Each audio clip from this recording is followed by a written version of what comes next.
Hello, hello po. Kumusta po kayo lahat?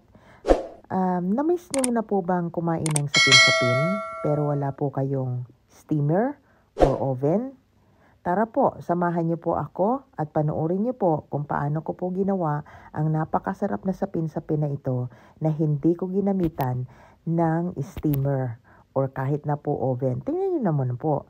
At sapin-sapin naman po talaga ang lasa niya. Ayan po, pati po ang layers niya, yung flavors, yung kulay.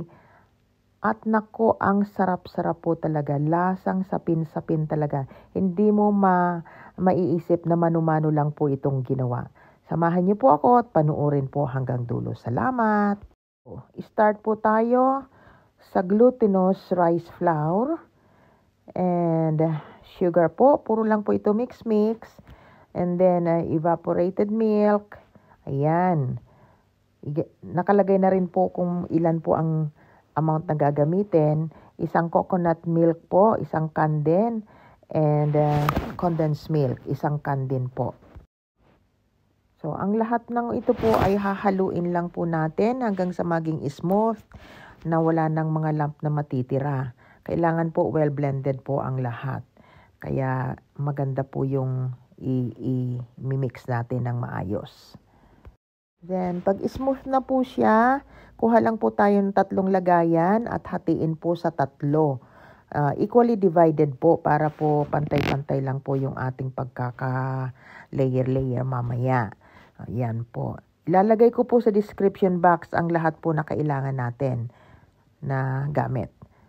So, pag na-divide na po natin lahat, maglalagay lang po tayo ng flavor sa bawat mixture.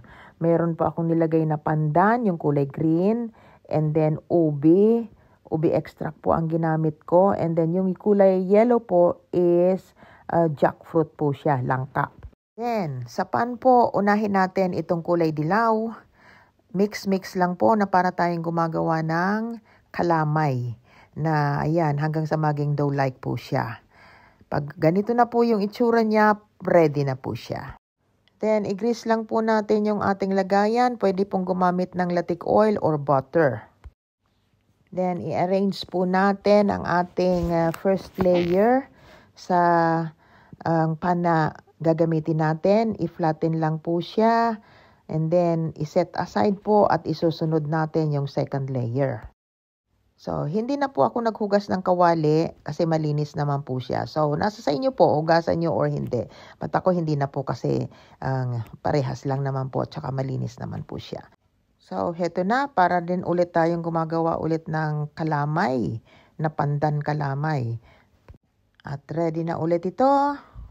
Sorry po, hindi ko na videohan pero ito na po yung second layer niya.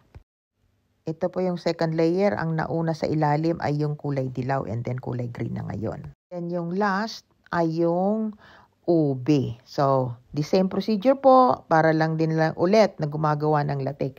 Kanina po ay hindi ko na videohan yung paglagay ko ng butter. Pero ngayon po ito, nilalagyan ko po siya ng butter.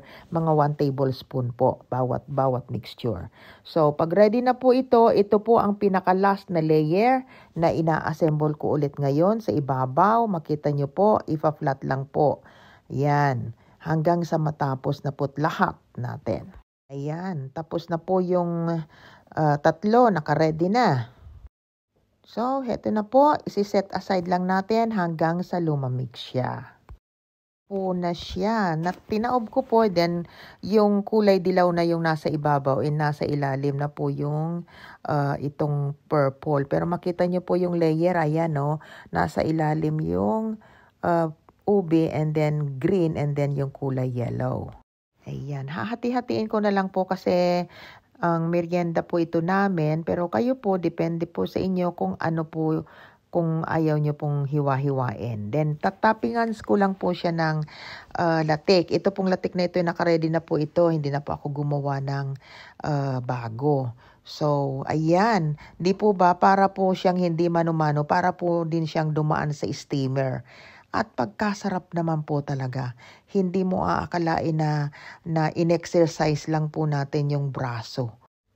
Salamat po. Subscribe po kayo.